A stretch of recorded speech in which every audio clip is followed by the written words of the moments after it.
하나님께서 오늘도 우리를 사랑하여 주시고 우리를 불러주셨습니다. 하나님의 그 크신 은혜 안에 우리가 오늘도 살아갑니다. 믿음으로 살아갑니다. 말씀으로 살아갑니다. 하나님의 은혜로 살아갑니다. 이스라엘 백성들이 하나님 앞에 나아가서 하나님의 은혜를 누리면서 살아갑니다. 하나님을 만날 때 그 기쁨이 넘쳐나게 됩니다. 그러나 하나님을 잊어버리고 살아가면 그때부터 힘들어지게 되어집니다. 하나님께서 우리에게 주시는 그 마음을 우리가 가슴에 품고 오늘도 주님과 동행하며 살아갈 때 놀라운 은혜가 우리에게 넘쳐 흐릅니다. 오늘 말씀은 출애굽기 1장의 말씀입니다. 이스라엘 백성들이 이제 가나안 땅에서 애굽으로 건너가게 되어집니다. 자, 그때 모두 70이요 요셉은 애굽에 있었더라. 요셉이 애굽에 있었을 때 그의 또한 형제들과 그 모든 가족들이 애굽으로 이주를 하게 되어집니다. 자, 그리고 이제 430년이 흘러갑니다. 하나님께서 이스라엘 백성들을 복을 주셔서 아브라함에게 약속하신 그 약속 그대로 번성하게 되어집니다. 어느 정도 번성하게 되어집니까? 이제 장정만 60만 명, 남녀노소 다 하게 되면 무려 200만 명이 되어지는 거대한 민족으로 하나님께서 세워주십니다. 자, 그런데 이 애굽 땅에서는 이스라엘 민족을 어떻게 생각하고 바라볼까요? 그들의 그 강성함을 볼 때 바로와 그의 신하들이 두려움이 일어납니다. 혹시 이들이 우리를 대적하지 않을까? 우리 오고 적들 오고 내통하게 되어지면 우리가 위험하게 될 수도 있다라는 그 생각이 일어나게 되어집니다. 자, 이러한 배경 가운데서 이 출애굽기가 시작이 되어집니다. 하나님은 여전히 이스라엘 민족을 지켜주셨고 함께 해주셨고 도와주셨고 인도해 주셨습니다. 자, 7절에 보십시오. 이스라엘 자손은 생육하고 불어나 번성하여 매우 강하여 온 땅에 가득하게 되었더라. 하나님의 약속의 말씀이 그대로 이루어졌습니까? 안 이루어졌습니까? 이루어졌습니다. 하나님이 우리에게도 약속하셨다면 그 약속을 하나님은 지켜주시고 인도해 주십니다. 그 약속을 행하시는 분이 바로 우리 하나님이십니다. 그렇기 때문에 우리는 약속을 붙들고 살아가는 것입니다. 그 약속이 어디에서 나옵니까? 바로 말씀에서 나옵니다. 말씀을 붙들고 살아가지 않으면 우리가 오늘 하루에 힘들고 어려운 일이 생겼을 때도 쓰러질 수밖에 없습니다. 그런데 이 약속을 붙들고 살아가면 힘이 생깁니다. 능력이 생깁니다. 그 모든 걸 극복할 수 있게 되어지는 원동력이 될 수 있습니다. 자, 그래서 요셉을 알지 못하는 이 세 왕이 이제 애굽 땅 가운데 이제 와서 이제는 어떻게 됩니까? 그들을 우리가 어떻게 했으면 좋을까라고 생각합니다. 이제 그들을 힘들게 하자. 감독자를 세워서 괴롭게 하자. 국고성을 또 건축하게 하면서 또한 일을 시키자. 어떻게 보면 아이들을 낳지 못하도록 남자들을 갖다가 중노동을 시키면서 굉장히 힘들게 하는 그런 모습들이 나오고 있습니다. 그런데 어떻게 해요? 학대하면 학대할수록 이스라엘 백성들이 어떻게 됐습니까? 12절에 보십시오. 더욱 번성하게 되어졌다 했습니다. 하나님을 믿는 사람들은 학대하더라도 그대로 주저앉고 있습니까? 아닙니다. 더욱 번성하게 되어집니다. 더욱더 충만하게 될 수 있습니다. 바로 그것은 우리가 하나님을 믿기 때문에, 예수 그리스도를 믿기 때문에 우리의 삶은 완전히 이제는 하나님에 의해서, 우리 주님에 의해서 날마다 새롭게 될 수 있습니다. 어떤 고난이 오더라도 그 고난에 넘어져야 됩니까? 아니면 하나님을 바라보면서 믿음으로 나갈 수 있어야 됩니까? 바로 믿음의 눈을 바라보면서 우리는 온전히 주님과 동행하면서 살아갈 수 있어야 됩니다. 자, 이러한 여러 가지 힘든 가운데서도 하나님은 이스라엘 백성들을 지켜주셨고 인도해 주셨습니다. 우리의 인생 가운데 힘든 일이 생길까요? 안 생길까요? 어려운 일이 생길까요? 안 생길까요? 이스라엘 백성들이 당한 고난처럼 우리 가운데서도 힘들고 어려운 일이 생길 수 있습니다. 그런데 그 고난이 이제는 축복이 될 수 있다는 것입니다. 하나님은 그 모든 상황 가운데서도 인도하시는 분이십니다. 함께 하시는 분이십니다. 우리의 삶 가운데서 어떠한 고난이 우리에게 찾아오더라도 우리가 그 문제를 바라보는 것이 아니라 하나님을 바라보는 것입니다. 하나님 앞에 나아가는 것입니다. 그러면 하나님께서 우리의 모든 문제를 책임져 주시고 도와주시고 인도하여 주시고 새롭게 하십니다. 오늘도 기쁨과 감사로 하나님께 나갑시다. 우리가 서 있는 이 자리가 하나님께서 주신 놀라운 은혜의 자리라는 것을 생각하면서 하나님을 온전히 믿고 따르고 나가야 됩니다.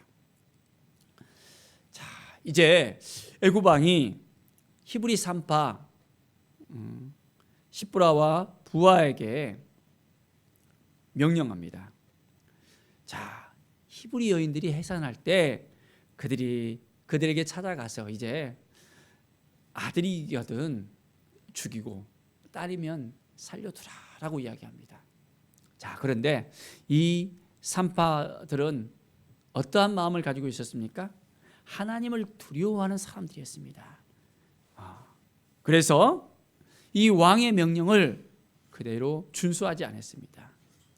그리고 그 아들들을 살려뒀습니다. 애굽 왕이 어떻습니까? 그 바로가 산파들에게 물었습니다. 아니 왜 내 말을 듣지 않느냐 하니까 히브리 여인들은 아주 강건해서 힘이 좋아서 저희가 가기 전에 아들들을 쑥쑥쑥 다 낳아버리는 거예요. 어떻게 합니까 우리가? 하나님을 경외하던 이 산파들은 하나님 앞에 온전히 나아가서 하나님의 그 마음을 품고 이스라엘 사람들을 지켜줬던 것을 볼 수 있습니다. 자, 하나님이 그 산파들에게 어떻게 했을까요? 바로 20절을 보십시오. 은혜를 베푸시니 그 백성은 번성하고 매우 강한지라. 은혜를 베풀어 주셨대요. 자, 하나님을 경외할 때 은혜를 베풀어 주셔서 더욱더 백성들이 번성하고 더 강해졌습니다. 하나님을 경외하는 그 산파들의 그 가정은 어떻게 됐을까요? 그 지방은 흥왕하게 되어졌습니다. 자, 우리의 가정도 하나님을 경외하잖아요. 하나님을 의지하고 하나님을 바라보잖아요. 그러면 하나님이 도와주실까요? 안 도와주실까요? 하나님이 도와주십니다. 우리는 믿음으로 살아갑시다.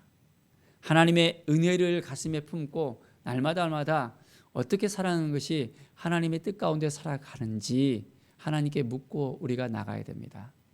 매일의 삶 속에서 힘들고 어려운 일이 있잖아요. 그러면 지쳐서 헤매는 것이 아니라 하나님의 뜻을 묻고 나가는 것입니다. 먼저 그 나라와 의를 구하면서 하나님 어떻게 하는 것이 하나님 앞에 온전한 삶입니까? 우리가 물어봐야 됩니다. 산파가 애굽의 바로를 무서워해서 알겠습니다. 발발바 떨면서 나갔다면 어떻게 됩니까?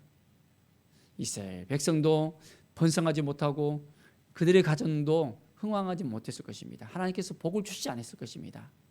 그런데 하나님을 경외했을 때 놀라운 은혜가 임하게 되어지잖아요. 우리의 삶에 있어서 하나님만 바라보는 것입니다. 문제를 바라보고 적들을 바라보고 어려운 일을 바라보고 힘든 일을 바라보는 것이 아니라 하나님을 바라보는 것입니다. 믿음으로 바라보는 거예요. 믿음은 바라는 것들의 실상이요 보지 못하는 것의 증거라 그랬습니다. 믿음의 눈으로 오늘도 우리가 살아갑시다. 말씀을 붙들고 살아갑시다. 하나님의 은혜를 붙들고 살아갑시다. 그러면 오늘 하루가 더욱더 복된 하루로서 하나님의 영광이 되어지며 하나님의 사랑이 우리 가운데 흘러 넘치게 되어집니다. 자, 그런데 여전히 문제는 남아있을 수 있습니다. 바로가 어떻게 했습니까? 자, 모든 백성에게 명령하여 아들이 태어나거든 너희는 나일강에 던지고 딸이거든 살려두라. 우리의 문제 가운데서도 여전히 해결되는 것처럼 보일 수도 있습니다. 그런데 그 가운데 더 어려운 일이 생길 수 있습니다. 사랑하는 여러분, 이럴 때 우리는 어떻게 해야 될까요? 첩첩산중이라는 말이 있잖아요. 가면 갈수록 더 힘들어지잖아요. 더 눌리게 되고 더 감당할 수 없는 일들이 생길 수 있습니다. 이럴 때는 우리가 어떻게 해야 될까요? 여전히 우리는 하나님을 신뢰할 수 있어야 됩니다. 그 가운데 하나님은 계획하십니다. 하나님의 은혜는 여전히 우리에게 임합니다. 하나님을 바라보면 하나님의 그 계획 가운데 놀라운 역사가 우리 가운데 일어나게 되어집니다. 문제 때문에 우리가 힘들어하고 눌려서 그냥 자포자기 해버리면 더 이상 하나님께서 일을 하지 않습니다. 우리는 그 가운데서 하나님을 바라보면서 하나님께 온전히 나아갈 때 하나님은 새로운 일을 시작하십니다. 이스라엘 민족을 구원했듯이 우리의 삶 가운데서도 우리의 삶을 회복시키시고 우리를 이끌어주시고 인도하여 주시고 새롭게 하십니다. 오늘도 새 힘을 얻으십시다. 하나님만 바라보고 하나님만 의지하고 말씀으로 우리가 살아갑시다. 무릎으로 나아가며 모든 문제를 다 하나님께 맡기십시다. 그러면 그 순간 하나님께서 새 일을 행하시고 우리에게 새 힘을 불어넣어 주시고 하나님께서 놀라운 은혜를 우리에게 넘치도록 이끌어 주십니다. 오늘도 기대하십시다. 어떤 일을 하나님께서 우리에게 또한 허락해 주실 것인지 우리가 믿음으로 나아간다면 모든 힘들고 어려운 일도 두려움이 아닙니다. 감당하지 못할 것이 아닙니다. 하나님 우리에게 새 힘을 주시고 능력을 주십니다. 더 하나님을 의지하고 하나님을 바라보는 오늘 하루가 되어지길 간절히 축원드립니다. 기도하겠습니다. 하나님 감사합니다. 믿음으로 나아가며 말씀으로 나아가는 오늘 하루, 하나님 우리가 어떤 상황에 있든지 고난에 있든지 힘들고 어려운 일을 처했든지 문제를 바라보지 않고 이제는 하나님만을 바라보게 하여 주시고 하나님께 온전히 나아가게 해 주시고 고난 가운데서도 하나님의 은혜를 경험하는 이스라엘 백성들처럼 우리의 삶 가운데서도 하나님의 은혜가 날마다 임하고 하나님을 알아가고 하나님께 더욱더 가까이 나가서 놀라운 하나님의 은혜 가운데서 우리가 놀라운 하나님의 복을 누리는 매일매일의 삶이 될 수 있도록 인도하여 주시옵소서. 감사드리며 예수 그리스도의 이름으로 기도드립니다. 아멘.